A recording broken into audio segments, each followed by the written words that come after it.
بسم اللہ الرحمن الرحیم، اللہم صلی علی محمد و آل محمد۔ السلام علیکم۔ درود شریف پڑھنے والوں کے نام کہاں پکارے جاتے ہیں؟ جب ان کے لبوں پر اسم محمد صلی اللہ علیہ وآلہ وسلم آتا ہے تو ایسے شخص کا نام کس بارگاہ میں پہنچایا جاتا ہے؟ کہاں گونجتا ہے آپ کا نام؟ اور اگر آپ کا نام اس بارگاہ میں گونجتا ہے، پکارا جاتا ہے، تو آپ سے تو بڑھ کر کوئی خوش نصیب اس کائنات کے اندر نہیں ہے۔ کبھی غور تو کر کے دیکھیے گا۔ آپ لوگوں کے ساتھ درود پاک کی ہر وہ کیفیت، ہر وہ فضیلت، ہر وہ بابرکت بات اور راز کو بیان کرنا مقصد ہے کہ آپ لوگ زیادہ سے زیادہ اپنی زندگیوں کے اندر درود شریف کے ساتھ جڑے رہیں۔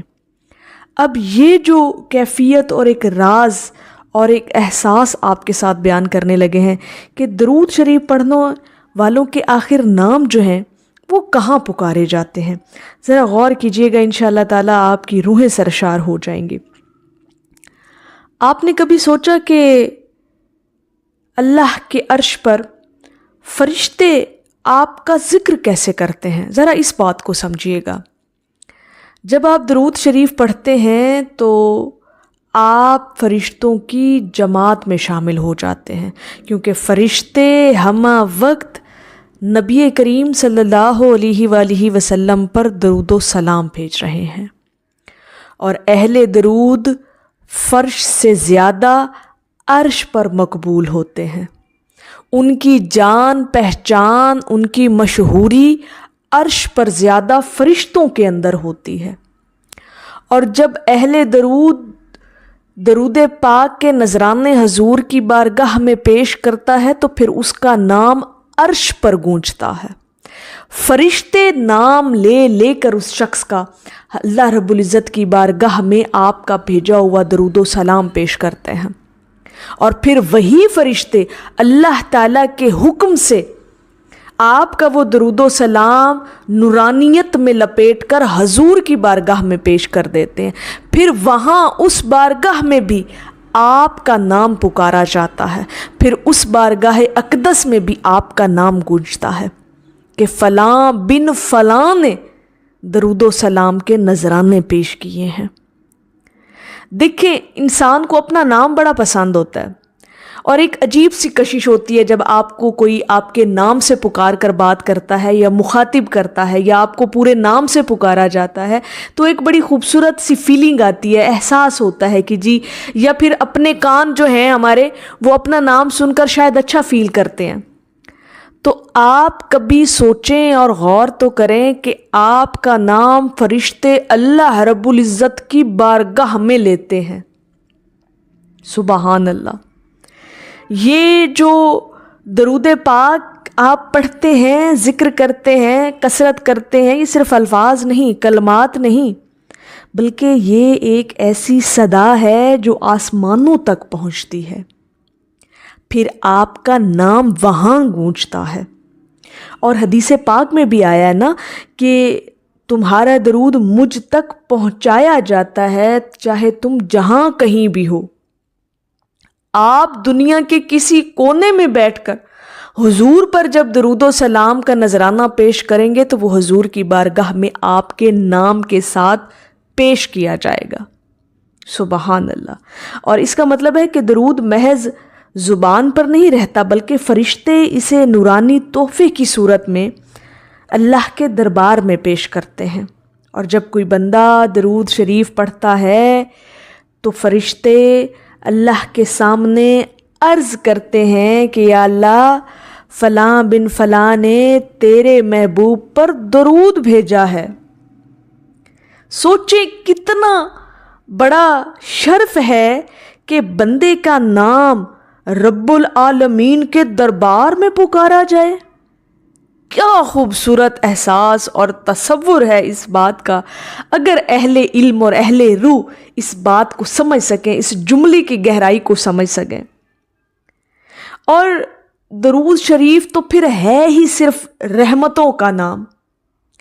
آپ ایک مرتبہ درود پڑھتے ہیں، 10 رحمتیں فوراً آپ پر نازل کر دی جاتی ہیں۔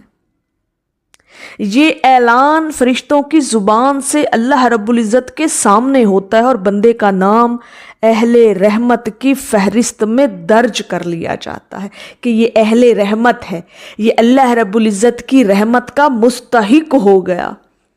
کیوں؟ کیونکہ اس نے اللہ کے محبوب پر درود و سلام بھیجا ہے اور بدلے میں اس پر رحمتیں نازل ہوئی ہیں، تو نام درج ہو جاتا ہے آپ کا عرش پر، نام پکارا بھی جاتا ہے، گونجتا بھی ہے، اللہ کی بارگاہ ہمیں بھی پہنچایا جاتا ہے اور پھر اہل رحمت کی فہرست میں بھی شامل کر لیا جاتا ہے۔ اور اولیاء کرام بزرگان دین فرماتے ہیں کہ درود شریف پڑھنے والا دراصل اپنا نام فرشتوں کے ذریعے آسمانوں پر محفوظ کروا لیتا ہے۔ جب بار بار آپ کا نام عرش پر لیا جائے گا، بار بار فرشتے آپ کا نام لے کر آپ کا درود جو ہے وہ حضور کی بارگاہ میں پیش کریں گے، تو سوچیں آپ کا نام وہاں پر کتنا مقبول ہوگا۔ قیامت کے دن پھر یہی نام عزت و عظمت کے ساتھ بلند آواز میں پکارا جائے گا، پھر محشر والے دن آپ کا نام پکارا جائے گا کہ یہ وہ بندہ ہے جس نے زمین پر رہتے ہوئے نبی کریم صلی اللہ علیہ وآلہ وسلم پر اتنا درود بھیجا کہ اس کا نام یہاں پر محفوظ ہو گیا عرش پر۔ سبحان اللہ، یہ ایک اعلان ہے جس میں آپ کا نام اللہ کے عرش کے سامنے گونجتا ہے۔ جب آپ درود بھیجتے ہیں تو فرشتے اعلان کرتے ہیں آپ کے نام کا کہ فلاں بن فلاں نے زمین پر رہتے ہوئے درود و سلام کے نذرانے بھیجے ہیں۔